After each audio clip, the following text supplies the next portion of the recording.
ചൊല്ലുന്നവൻ പറഞ്ഞാൽ നമ്മുടെ ശാരീരികമായി നന്നാവലാവട്ടെ, ആന്തരികമായി നന്നാവലാവട്ടെ, നീയമായും കച്ചവടം നന്നാവലാവട്ടെ, സ്വഭാവം നന്നാവലാവട്ടെ, പാപങ്ങളിൽ നിന്നുള്ള മാറി നിൽക്കലാവട്ടെ, ഇങ്ങനെ പലതരത്തിലും നന്നാവലുണ്ട്. ആ നന്നാവൽ നമുക്ക് കിട്ടും.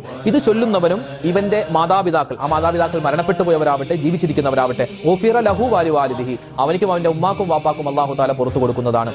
ഒരു തവണ ചൊല്ലിയാൽ 1000 പ്രഭാതങ്ങളിൽ 70 മലക്കുകൾ വീതം അവനിക്ക് വേണ്ടി ദുആ ചെയ്യുമെന്ന് പിന്നെ സ്വലാത്ത് പറഞ്ഞാൽ ഫഖദ് ഫതഹ അലാ സബഈന ബാബൻ മിനർ റഹ്മ, അല്ലാഹുവിന്റെ 70 കാരുണ്യത്തിന്റെ കവാടങ്ങൾ ഇവനിക്ക് വേണ്ടി തുറക്കപ്പെടുമെന്നും ജനങ്ങളുടെ ഹൃദയത്തിലേക്ക് ഇവനിക്ക് വലിയ സ്വാധീനമുണ്ടാകും. ശത്രുക്കളുടെ മനസ്സിൽ പോലും നമ്മളോട് ഒരു ഇഷ്ടം അല്ലാഹു തആല തോന്നിക്കുമെന്നാണ്. മാത്രമല്ല മുത്തുനബി മുഹമ്മദ് മുസ്തഫ സ്വല്ലല്ലാഹു അലൈഹി വസല്ലമ തങ്ങളെ സ്വപ്നം കാണാനുള്ള സുന്ദരമായ ഒരു അവസരം കൂടി നമുക്കുണ്ടാകുമെന്ന്. അല്ലാഹുമ്മ യാ റബ്ബ മുഹമ്മദിൻ വആലി മുഹമ്മദിൻ സ്വല്ലി അലാ മുഹമ്മദിൻ വആലി മുഹമ്മദിൻ വഅതി മുഹമ്മദൻ അദ്ദറജത വൽ വസീലത ഫിൽ ജന്ന.